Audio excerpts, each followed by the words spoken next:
আর এই হয়েছে আরেকটা ঢপের কীর্তন আইএসএফ। কাজকর্ম নেই, কোনো লিডারশিপ স্কিল নেই, কোনো গ্রহণযোগ্যতা নেই, মানুষের ভরসা রাখার কোনো ব্যাপার নেই। 2021-এ মানুষ দুহাত ভরে আশীর্বাদ করলো, তারপর উনি হারিয়ে গেলেন, উনি বেপাত্তা হয়ে গেলেন। Moody politician. আজকে ঘুম থেকে উঠে মনে হয় যে আজকে একটু রাজনীতি করি, পরের দিন মনে হয় যে না আজকের দিনটা বাদ দিই, একটু ভলিবল খেলি, তারপরের দিন মনে হয় যে যাই আজকে গিয়ে একটু জোট করি, তারপরের দিন মনে হয় যে না আজকে জোটটা ভেঙে দিই। এইসব নেতাকে দিয়ে আপনারা সামনে রেখে আইএসএফ এর কর্মীরা সব ছেড়ে চলে আসছে, শয়ে শয়ে তৃণমূলে যোগদান করছে। এইসব লিডারকে সামনে রেখে রাজনীতি হয় নাকি? আমি আপনাদের কাছে জানতে চাই, নওশাদ সিদ্দিকীকে আপনারা ভোট দিয়ে জিতিয়েছিলেন, আপনাদের জন্য কত কাজ করেছে নওশাদ সিদ্দিকী? কাজ করেছে? কত কাজ করেছে? কিছুই করেনি। তাহলে আবার আশা করে কি করে যে ভোট পাবে বাংলার মানুষের কাছ থেকে? আশা করে কি করে? রাস্তা মমতা বন্দ্যোপাধ্যায় করে দেবে, জলের কানেকশন মমতা বন্দ্যোপাধ্যায় এনে দেবে, কন্যাশ্রী মমতা বন্দ্যোপাধ্যায় দেবে, সবুজ সাথীর সাইকেল মমতা বন্দ্যোপাধ্যায় দেবে, মা বোনেদের হাতে লক্ষ্মীর ভান্ডার মমতা বন্দ্যোপাধ্যায় দেবে, আর ভোট পাবে বিজেপি, সিপিএম আর আইএসএফ। বাংলার মানুষ সব দেখছে। বিজেপির চক্রান্তের মধ্যে পড়ে কিছু দলীয় নেতা কর্মী বলেছি আমার তাহলে 5 বছরে 3.5 কোটি মতো হচ্ছে। 3.5 কোটি টাকা, এই যে টাকাটা কোথায় কত টাকা কিভাবে খরচ করেছি, 5 বছর শেষ হওয়ার সাথে সাথে খামে ভরে প্রিন্ট করে খামে ভরে ভাঙড়ের প্রতিটা বাড়িতে পৌঁছে দেব আমি বলে নিয়েছি, ভাঙড়ের দায়িত্ব নিয়েছি। তো এখানকার এমপি মহাশয় অত বাড়িতে পৌঁছাতে গেলে অনেক টাকা লাগবে। বর্তমান যিনি তৃণমূলের দল থেকে কন্টেস্ট করছেন তার কাছে অনুরোধ করব, অমুক ঘোষকে ভোট দিন বলে যত ব্যানার করেছেন অন্তত প্রতি বুথে বুথে না হলেও অন্তত একটা করে অঞ্চলে 5 বছরে আপনাদের বিদায়ী এমপি 25 কোটি টাকা নিয়ে কোথায় কোথায় খরচ করেছে তার তথ্যটা একটু মরেস অঞ্চলের কাছাকাছি একটা করে অন্তত লাগিয়ে দিন। দেখবেন আমি চ্যালেঞ্জ করে যাচ্ছি, এরা লাগাতে পারবে না। কারণ আপনাদের বলি, আমি তো বিধায়ক হয়ে অনেক জায়গার খাবার কল আমি দেখতে পেয়েছি। অনেক খাবার কল আছে এর উন্নয়নের টাকা নিয়ে, জনগণের ট্যাক্সের টাকা জনগণের উন্নয়নের জন্য খরচ করা দরকার, কিন্তু এখানে অনেক খাবার কল আছে। যেমন আপনাদের যদি বলি, একটা কল করতে গেলে যত টাকা খরচ আপনাদের দেখাবে, আমি তো জানি প্রকৃত কত টাকা খরচ হতে হয়। ও দেখবেন এই ভোটের 1 তারিখের আগেই শ্বেতপত্র প্রকাশ করবে না, কারণ জানে শ্বেতপত্র প্রকাশ করলে এরা যে যদি চুরি করে থাকে সেটা ধরে দেবে নওশাদ সিদ্দিকী, মানে এখানে টাকাটা লুট হয়ে যায়। তাই আপনারা ভাবুন আগামী দিনে কাদেরকে পার্লামেন্টে পাঠাবেন? যারা আপনার হয়ে কথা বলবে তাদেরকে পাঠাবেন না আপনার উন্নয়নের জন্য যে 5 কোটি টাকা বছরে আসে, 5 বছরে 25 কোটি টাকা, এটার বাইরে লড়াই করে আরো বেশি করে এই পেয়ারার চাষিদের জন্য, এই বারাইপুরের বাসীর জন্য, এই যাদবপুরের মানুষের জন্য সেখানে লড়াই করে বারো করে নিয়ে আসবে, তাকে পাঠাবেন, সেটা আপনাদের উপরে নির্ভর করছে। আমি জোর করব না। আপনার যদি ইচ্ছে যায় যে পাড়ায় এই যাদবপুরের এমপি পাল্টাতে হবে, যাদবপুর থেকে বা জনগণের কণ্ঠ হয়ে পার্লামেন্টে পাঠাতে হবে, সিএ সময় যিনি যাদবপুর থেকে ভোট দিয়ে আপনারা পার্লামেন্টে পাঠালেন সেই এমপির কি ভূমিকা ছিল, আশা করছি এমপির পক্ষ থেকে যারা ভোট চাইতে আসছে তাদেরকে একবার জিজ্ঞাসা করবেন। হ্যাঁ, 2019 সালে তো বলেছিলিস ভোটটা দাও সিএ কে আটকাবো, তো যখন সিএ এর বিলটা পাস হয়েছিল পার্লামেন্টে মিমি চক্রবর্তী মহাশয়ের ভূমিকা কি ছিল একটু জানতে চাইবেন না আপনারা? তাদেরকে জানতে হবে, শালীনতা বজায় রেখে জানবেন, কোনো অশালীনতা করবেন না। আপনারা ভদ্রভাবে জিজ্ঞাসা করবেন, বলতো বা বলতো বা বলুন যে পার্লামেন্টে মিমি চক্রবর্তী কি ভূমিকা পালন করেছিল। দেখবেন নীল, সিএ এর বিপক্ষে নয়, বকলমে বিজেপিকে সুবিধা করেছিল পার্লামেন্টে এই তৃণমূলের অভিষেক বাবুদের দলের এমপি। আপনাদের ওই জন্য বলছি একটু সজাগ সতর্ক হতে হবে। আপনারা ভোট দিয়ে পাঠালেন কৃষক, আপনাদের হয়ে কথা বলে যাতে পার্লামেন্টের মধ্যে, কিন্তু দুঃখের বিষয় শুভেন্দু অধিকারীদের অপদার্থ সরকার, শুভেন্দু অধিকারীদের বিভাজনের সরকার মানুষের কথা বলল না, বলেছিল ডায়লগ দিয়েছিল বছরে 2 কোটি চাকরি দেব। আজকে অনির্বাণ গাঙ্গুলি সাহেবরা যদি ভোট চাইতে আসে প্রশ্ন করবেন যে বিদেশ থেকে কত কালো টাকা ফিরিয়ে নিয়েছে, কতজনের অ্যাকাউন্টে 15 লক্ষ করে দিয়েছে তার তথ্যটাকে দাও, তারপরে ভোট চাইবে এখানে এসে শেখ পাড়াতে। জিজ্ঞাসা করবেন। আর আপনারা তো বলেছিলেন বছরে 2 কোটি চাকরি দেবো, তো মুসলমানদের ছেলেকে দেননি, মেনে নিচ্ছি, চলেন। আমার কটা হিন্দু ভাইকে চাকরি দিয়েছে তার তথ্যটা দাও তো। হিন্দুকে বাঁচাতে এসেছিল না শুভেন্দু অধিকারীদের সরকারেরা? বিজেপির যিনি দাঁড়িয়েছেন ডক্টর অনির্বাণ গাঙ্গুলি, এটা সরকার নাকি হিন্দুকে বাঁচাতে এসেছিল। তাই এই 10 বছরে আমার কটা হিন্দু ভাইকে চাকরি দিয়েছে, তার তথ্যটা চাইবেন যখন ভোট চাইতে আসবে। দেখবেন আমার হিন্দু ভাইকেও এরা চাকরি দেয়নি, বরঞ্চ চাকরি থেকে ছাঁটাই হয়েছে। প্রশ্ন করবেন, নোটবন্দির সময় বলেছিল কি নোটবন্দি যদি সুফল না হয় তাহলে চৌরাস্তায় কি করবে? হ্যাঁ, চৌরাস্তায় কি বলেছিল, গলায় কি দেবে? নোটবন্দি সুফল হয়েছে কি কুফল? ছোট ছোট ব্যবসায়ীরা আপনারা বলতে পারবেন যে আজকে এই নোটবন্দির ফলে ছোট ছোট ব্যবসায়ীরা আজকে ধ্বংস হতে চলেছে। আর আদানি, আম্বানি, গোয়েঙ্কারা, বড় বড় শিল্পপতিরা তাদের বিজনেস রকেটের গতিতে বেড়ে যাচ্ছে। বলেছিল নোটবন্দিতে সন্ত্রাসী আক্রমণ কমে যাবে, আরো বেড়ে যাচ্ছে। কি করছে? ব্যর্থ হচ্ছে এরা, এরা পারছে না। চীন প্রতিনিয়ত আমাদের দেশে ঢুকে যাচ্ছে, আমাদের ভূখণ্ডকে দখল করছে, কোনো কাজ করতে পারছে না। তাই বলছি এই জমলাবাজি সরকারকে পরাস্ত করতে হবে। এই জমলাবাজি সরকার যখন ভোট চাইতে আসবে প্রশ্ন করবেন, সবকা সাথ সবকা বিকাশ বলে আপনারা বলছেন, কিন্তু প্রশ্ন আমার 42টা সিট ওয়েস্ট বেঙ্গলে দিয়েছে বিজেপি, 42টার মধ্যে একটাও মুসলিম কেন হলো না? প্রশ্ন করবেন না? মুসলিমদের ভোট চাইতে আসবে পাড়াতে, খুব মিষ্টি লাগবে। ঠিক যেভাবে সায়নী ঘোষ মহাশয়দের দল থেকে যখন ভোট চাইতে আসবে তখন বলবেন পার্লামেন্টে যখন সিএএ বিল পাস হচ্ছিল তখন এমপির কি ভূমিকা ছিল। যেমন প্রশ্ন করবেন কৃষকদের বিরুদ্ধে পার্লামেন্টে যখন বিল পাস হচ্ছিল তখন মিমি চক্রবর্তী কি করছিল।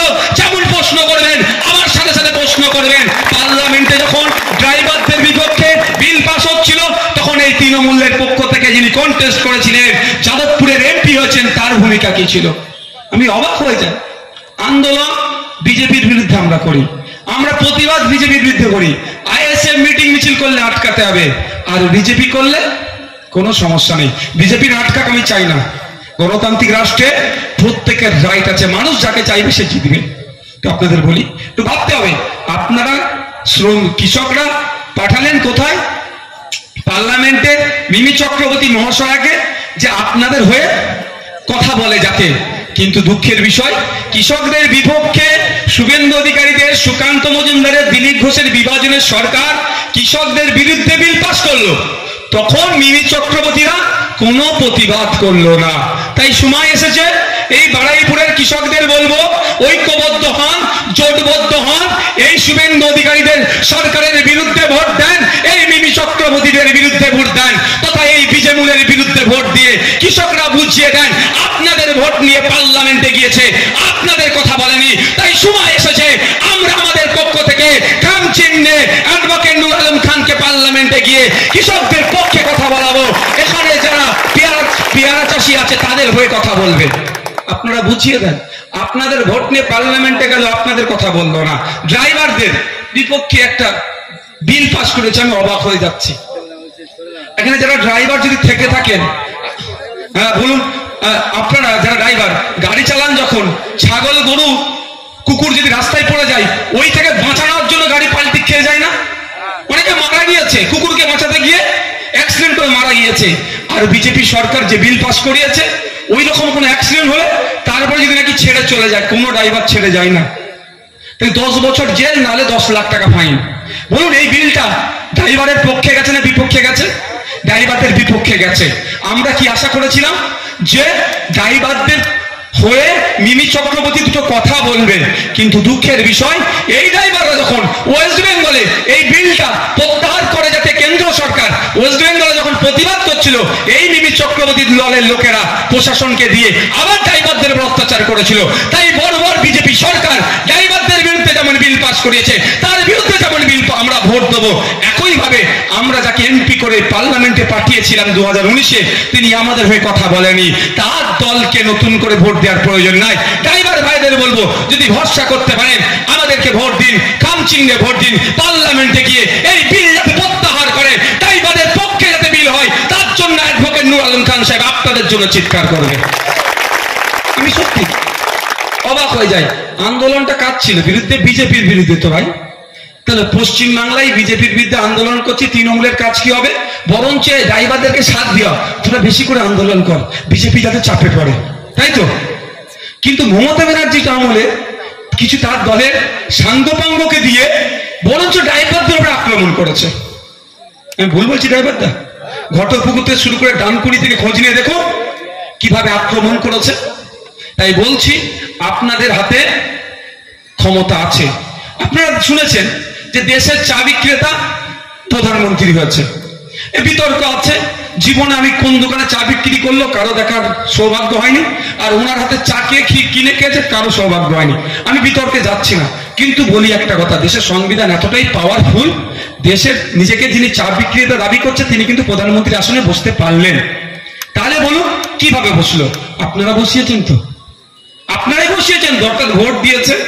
তাই আপনাদের আঙুলের খেলাটা যদি একবার ঠিকঠাক খেলে দেন, আমি আপনাদের বলি ড্রাইভার ভাইদের থেকে শুরু করে এই পেয়ারা পেয়ারা ইন্ডাস্ট্রি বললে কম হবে, এর সাথে যারা যুক্ত সবার কাছে কিন্তু এসে হুজুর হুজুর করবে।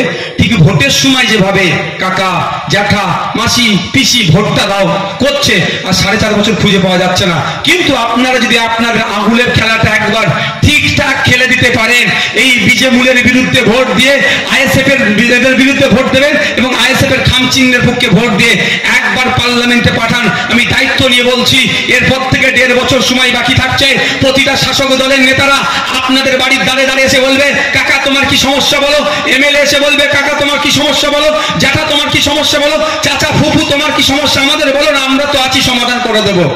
একবার এদের বিপক্ষে ভোটটা দিন। আপনারা কি দেখছে, এ তো ভোট পেয়েই যাচ্ছি, ভোট তো পেয়ে যাচ্ছি, এদের উন্নয়ন করার দরকার কি আছে? এখানে যারা উপস্থিত হয়েছে আজকে, যারা এখানে শুনছি নাকি স্টেজ করলে প্রোগ্রাম করলে মুন্ডু ফুন্ডু উড়িয়ে দেবো এইসব কি সব কথাবার্তা বলেছে, তাদের উদ্দেশ্য বলছি। তাদের হয়তো মাইকের আওয়াজ শুনতে পারে বা মিডিয়ার মাধ্যমে শুনতে পারে। আচ্ছা একটা কথা বলুন, এখানে যারা আছেন কতজনের বাড়ির লোকজন বেসরকারি স্কুলে পড়াশোনা করে? বাচ্চারা প্রাইভেট স্কুলে আপনাদের কতজনের বাচ্চা পড়াশোনা করে? কেউ নেই, সবার তাহলে সরকারি স্কুলে, সবার সরকারি স্কুলে তো, তাই তো নাকি? এবার বলি, এবার খারাপ লাগতে পারে, আজকে এখান থেকে বাড়ি যাবে, আপনার বাড়ি ক্লাস 3 বাচ্চাটা, 4 এর বাচ্চাটা, 5 এর বাচ্চাটা, 6 এর বাচ্চাটাকে ডাকবেন, ডেকে বলবেন, 6 এর বাচ্চাকে বসিয়ে বলবেন বাবু তুই 6 এর একটু অঙ্কটা করে দে তো। অঙ্কের বইটা খুলবেন, দেখবেন আমি যেটা বলছি একটু ট্রাই করে দেখে নেবেন। গণিতের বইটা খুলে বলবেন এই অঙ্কটা করে দে তো। বাপ তোর না, তোর বাপের নাম, তোর মায়ের নাম, ঠিকানা, কোন স্কুলে পড়িস সেটা ইংলিশে লিখে দে তো, শুধু একটু মিলিয়ে নেবেন। 100টা বাচ্চা আপনার আমার, আপনার ছেলে আমার ভাইপো, আপনার মেয়ে আমার ভাগনা, খোঁজ নিয়ে দেখুন 100টা বাচ্চার মধ্যে 90টা বাচ্চা কিন্তু পারবে না। ক্ষতি কার হচ্ছে ভাই? ক্ষতি কার হচ্ছে? একটু ভাবতে হবে। এইখানটা হচ্ছে গেঁড়া কল। কেন আপনাদের শিক্ষা দিচ্ছে না? আপনি যান, তৃণমূলের একটা বড় নেতা এখন শাসকে আছে, শাসন কার্য তাদের হাতে।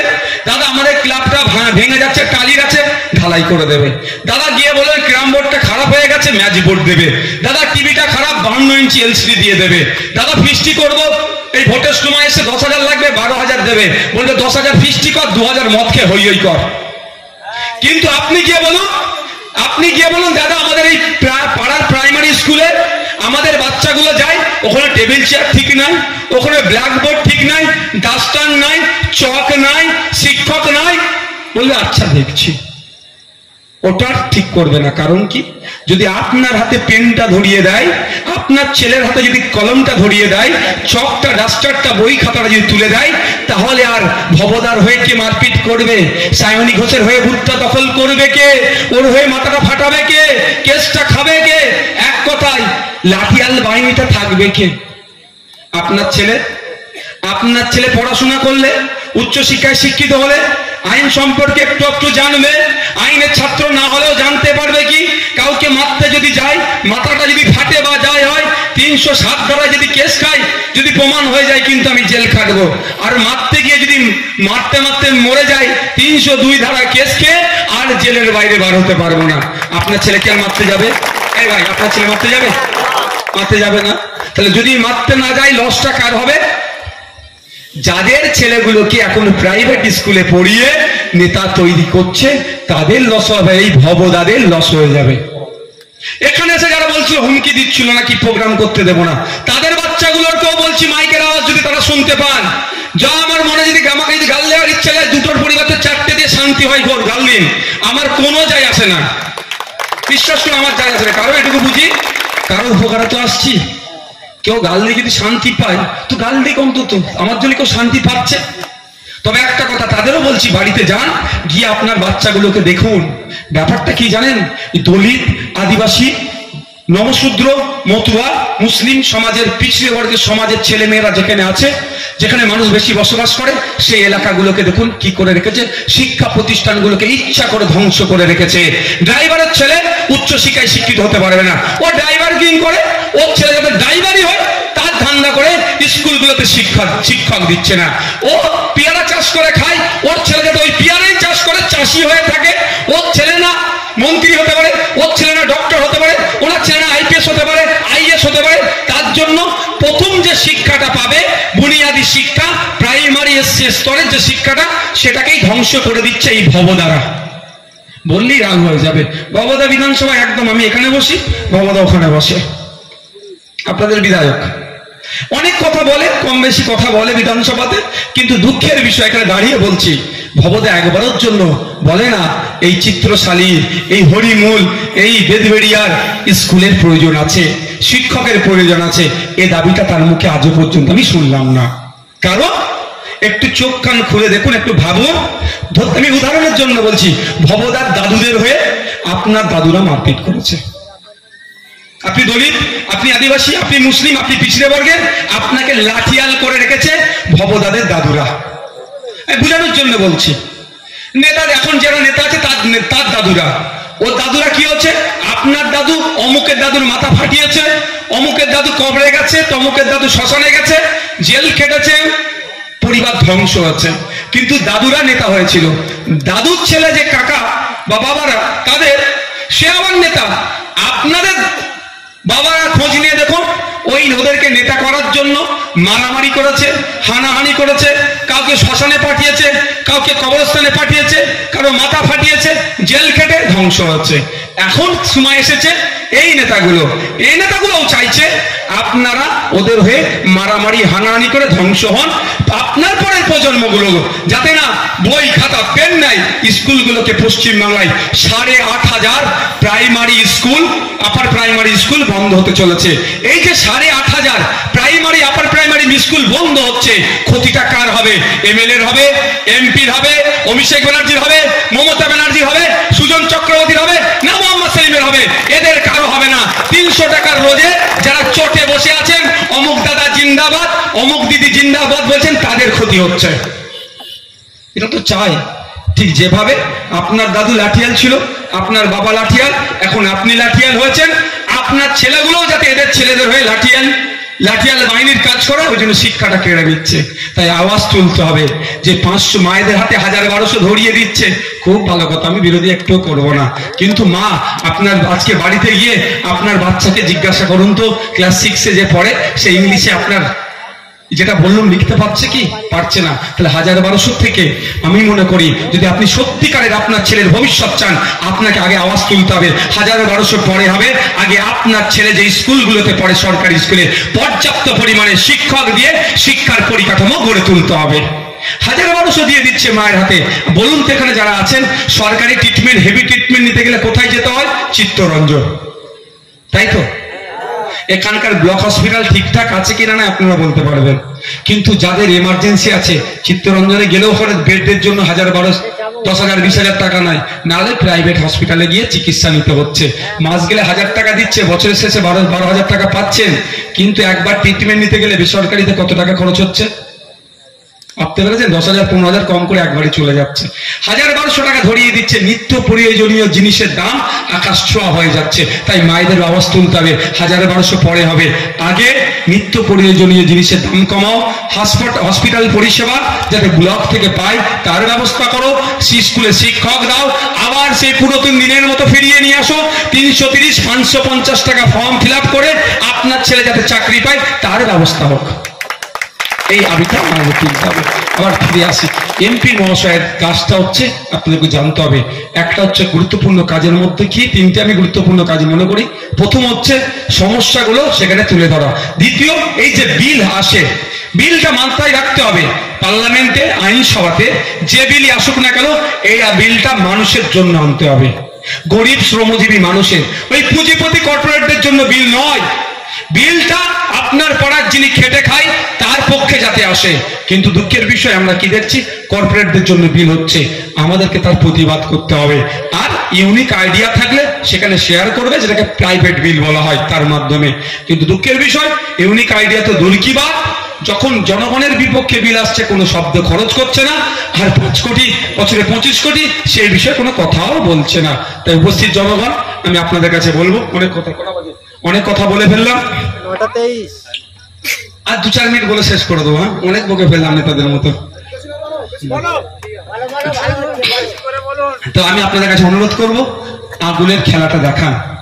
একবার আগুনের খেলা যদি সঠিক জায়গায় খেলতে পারেন, আমি আপনাদের বলে যাই, এই পশ্চিম বাংলার যে দুরবস্থা, এই যে চাকরি চুরি হচ্ছে, রেশন চুরি হচ্ছে, বাচ্চাদের মিড ডে মিল চুরি হচ্ছে, সরকারি কর্মচারীদের, তাদেরকে আপনারা, আমার পরিবারের লোকেরা তো অনেকে সরকারি চাকরি করছে, খোঁজ নিয়ে দেখুন তো।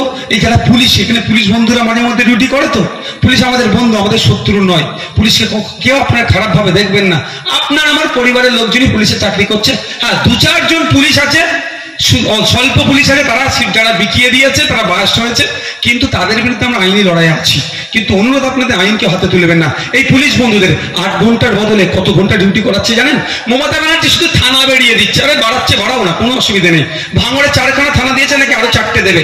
আমি বলেছি পাড়ায় পাড়ায় থানা করে দাও, আমার কোনো সমস্যা নাই, ও পাড়ায় পাড়ায় থানা করে দিই, কোনো সমস্যা নেই। কিন্তু ওই থানাতে পুলিশকেও দিতে হবে তো। আমার পুলিশ, আপনার এই বারাইপুরের পুলিশদের খোঁজ নিয়ে দেখুন তো, একটা পুলিশকে 10 ঘন্টা, 12 ঘন্টা, 14 ঘন্টা, 16 ঘন্টা, 800 ঘন্টা ডিউটি করতে কেন হবে? একদিকে তাদের সরকারি কর্মীদের যে দিয়ে তাদের দিচ্ছে না, আর উল্টে তাদেরকে বেশি খাটিয়ে নিচ্ছে। তাই আপনাদের বলবো, সিভিক ভলেন্টিয়ার তো বেশি এখন হয়ে গেছে পুলিশের থেকেও। তো সিভিক ভলেন্টিয়াররা কনস্টেবলের থেকে কোনো অংশে কম কাজ করছে না, কিন্তু তাদের মাইনে 9,000 না 10,000, 1,000 বেড়েছে, সেটাও আমার জন্য। বিধানসভায় আমি এতবার ওদের হয়ে কথা বলেছি, লাস্টে ধিৎকারে কিছু হলো বাড়িয়েছে অর্থমন্ত্রী, এতবার ওদের হয়ে বলেছি আমি। তো আগামী দিনে বলে যাবো, আমাদের কিন্তু 1,000 টাকা বাড়াবার নয়, সমকাজে সমবেতনের জন্য দাবি করছি। তো আপনাদের বলবো, যে সমস্যাগুলো চলছে, এই চাকরি চুরি থেকে শুরু করে, রেশন চুরি থেকে শুরু করে, আদিবাসীদের অধিকার চুরি হচ্ছে, দলিত কোটাতে, আদিবাসী কোটাতে নন আদিবাসী দলিতরা চাকরি করে নিচ্ছে, মুসলিমদের জন্য যে কোটাটা সংরক্ষণ আছে, নন মুসলিমরা চাকরি করে নিচ্ছে।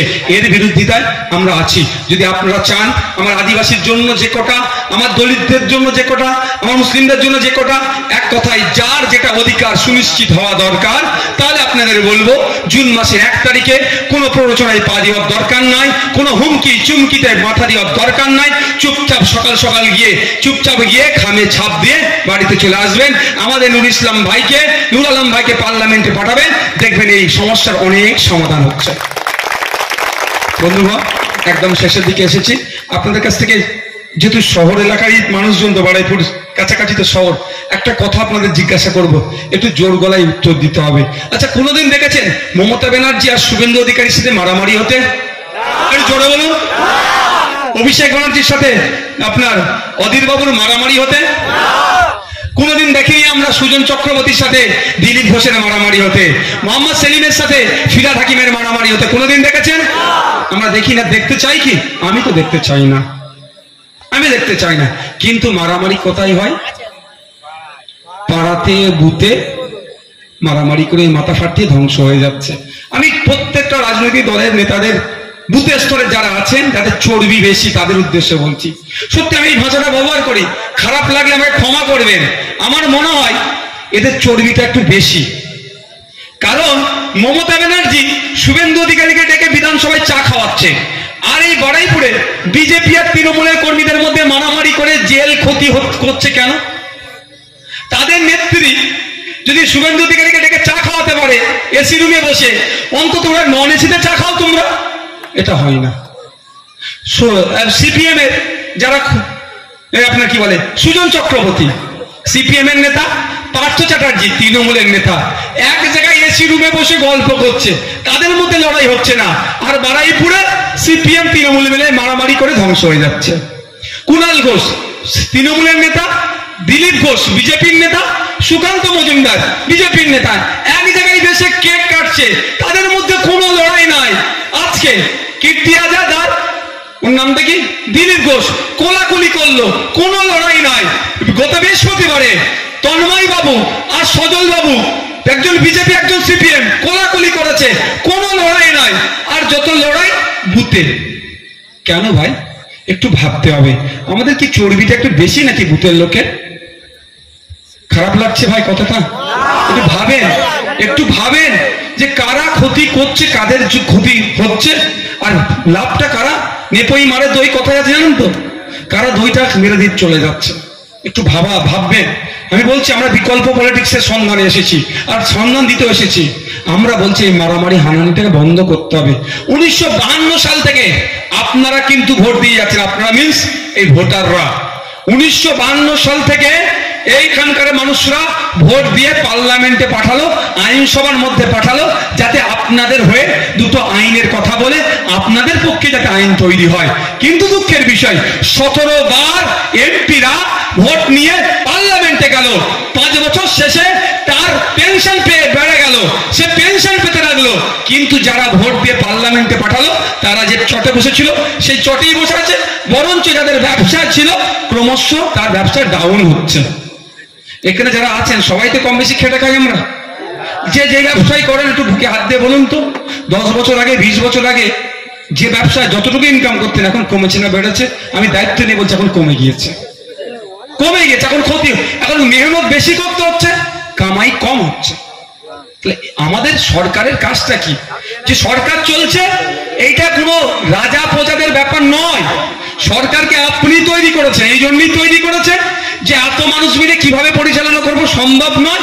এত 140 কোটি মানুষের মধ্যে 543 জনকে দায়িত্ব দিচ্ছি, আইন এমন তৈরি করবে আমি কৃষক মাস গেলে 7,000 টাকা এখন ইনকাম করি, এমন আইন তৈরি করবে আগামী 5 বছরের জন্য, যাতে করে আমি মাস গেলে 14,000 15,000 ইনকাম করতে পারি। এই আইন তৈরি হওয়া দরকার। তার উল্টো হচ্ছে, কৃষক 7,000 ইনকাম করছে, যেটা রাতে কমে যাচ্ছে বরঞ্চ এখন। তাই বন্ধুগণ আপনাদের বলবো একটু চোখ কান খোলা রাখতে হবে। অনেকে অনেক কথা বলবে, এই শুভেন্দু অধিকারীরা বিভাজনের কথা বলে হিন্দু মুসলমানের ভাগ করে ক্ষমতায় টিকে থাকতে চাইবে, আর এই অভিষেক ব্যানার্জিরা শুভেন্দু অধিকারীদের ভয় দেখিয়ে আপনাদেরকে ভোটটাকে নিয়ে নেবে। এই সিএ নিয়ে বলছিলাম না, এটা হচ্ছে ভোট ধরা কল, আর কিচ্ছু নয়।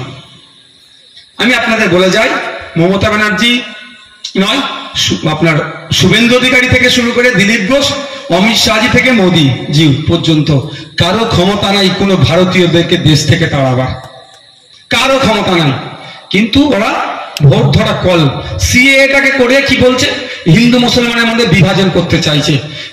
বিজেপি শুভেন্দু অধিকারীরা দিলীপ ঘোষরা কি বলছে, এবার মুসলমানদের সাইজ করব, আর হিন্দুরা তুমি আমাকে ভোট দাও।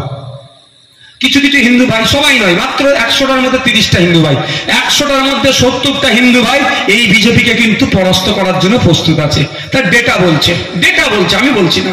তো 100টার মধ্যে 30টা হিন্দু ভাই ভাবছে হয়তো এই এবার কিছুতে সাইজ করবে, ঘোড়ার ডিম হবে। কাকে দেশ থেকে তাড়াবে?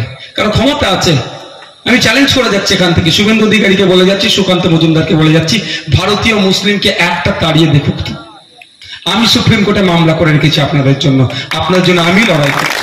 কোনো অভিষেক ব্যানার্জি লড়াই করেনি, কেউ মমতা ব্যানার্জি লড়াই করেনি, কিন্তু এটা ভোট ধরা কল, ওই ভয় দেখাচ্ছে। আর এই ভবদাদের দলের লোকেরা পড়াই পড়াই কি বলছে, ওই ভোটটা দাও নাহলে সিএ করে তাড়িয়ে দেবে। আরে ঘোড়ার ডিম। যারা এখানে আছেন ভাই মুসলিম সমাজে, যারা মুসলিমরা ভয় খাচ্ছেন তাদের কথা বলবো। তাদের দাদুগুলো কোথা থেকে এসছে? বাংলাদেশের কাঁটা তার পার করে এসছে কেউ? কারো দাদু? কারো দাদু এসেছে? তা আপনার দাদুরা স্বাধীনতা সংগ্রামী ছিল, খোঁজ নিয়ে দেখুন।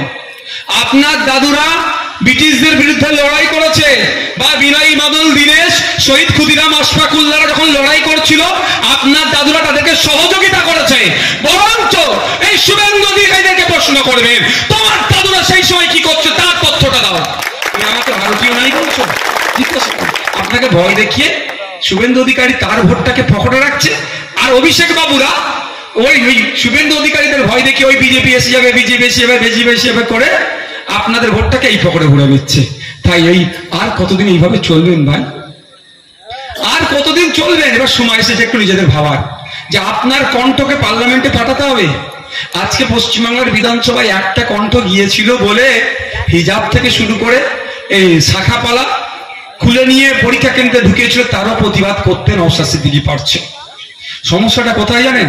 আমি বিধানসভা বা বিধানসভার বাইরে যখন আমি ওয়াকফ সম্পত্তি উদ্ধারের কথা বলি তখন আমি বিজেপির দালাল হয়ে যাই, যখন আমি দেবত্ব সম্পত্তি উদ্ধারের কথা বলি তখন আমি মুসলমানদের দল হয়ে যাই। যাব কোথায়? আপনারা জানেন ওয়াকফ সম্পত্তি মুসলিম সমাজের পূর্বপুরুষেরা দিয়ে গিয়েছেন, যে মন্দির, মসজিদ, মাদ্রাসা নামে উৎসর্গ করে গিয়েছে। ওই সম্পত্তিটা বিক্রি করা যায় না। মমতা ব্যানার্জির দলের এমন উন্নয়নের জোয়ার, বিএলআর অফিসের মধ্যে এমন উন্নয়ন ঢুকে গিয়েছে, ওই সম্পত্তিও বিক্রি করে খেয়ে নিচ্ছে। এর যখন প্রতিবাদ করছি, উদ্ধার করার কথা বলছি, তখন নওশাদ সিদ্দিকী কি হয়ে যাচ্ছে, ও বিজেপির দালাল, বিজেপির কাছ থেকে কত টাকা নিয়েছে জিজ্ঞাসা করে বলছে। আর আপনাদের জেনে রাখা দরকার, হিন্দু সমাজের পূর্বপুরুষেরা দেবদেবীর নামে, মন্দিরের নামে কিছু সম্পত্তি উৎসর্গ করে গিয়েছে, যেটাকে বলা হয় দেবত্ব সম্পত্তি। ওই দেবত্ব সম্পত্তিও হস্তান্তর করা যায় না, বিক্রি করা যায় না। এই সরকারের আমলে, এই ভবদাদের সরকারের আমলে উন্নয়নের জোয়ার একদম বিএলআর অফিসে ঢুকে গিয়েছে, গিয়ে ওই দেবত্ব সম্পত্তিগুলোকে বিক্রি করে দিচ্ছে।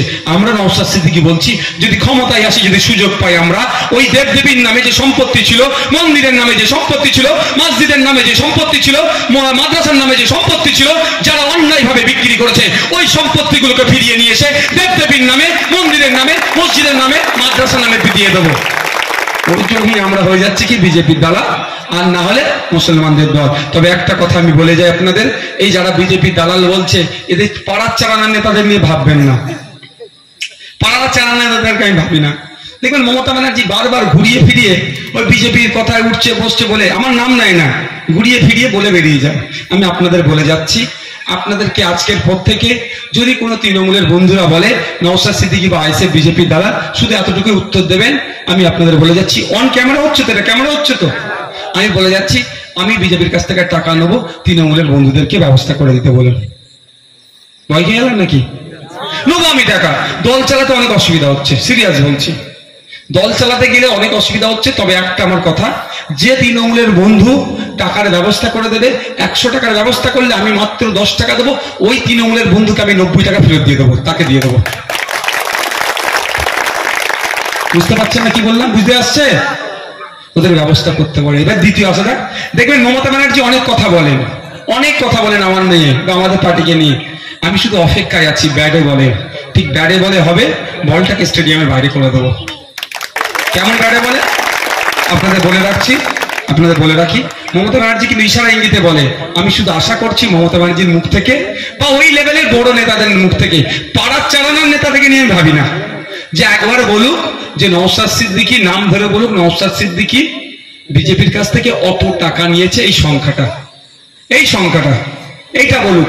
আপনাদেরকে শুধু মিসগাইড করছে।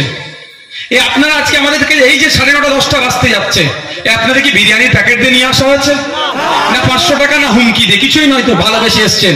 এইখানে তৃণমূলের প্রোগ্রাম করতে গেলে আমি চ্যালেঞ্জ করে বলছি, 500 টাকা বিরিয়ানির প্যাকেট হুমকি ছাড়া এখানে মাঠ ভর্তি হবে না।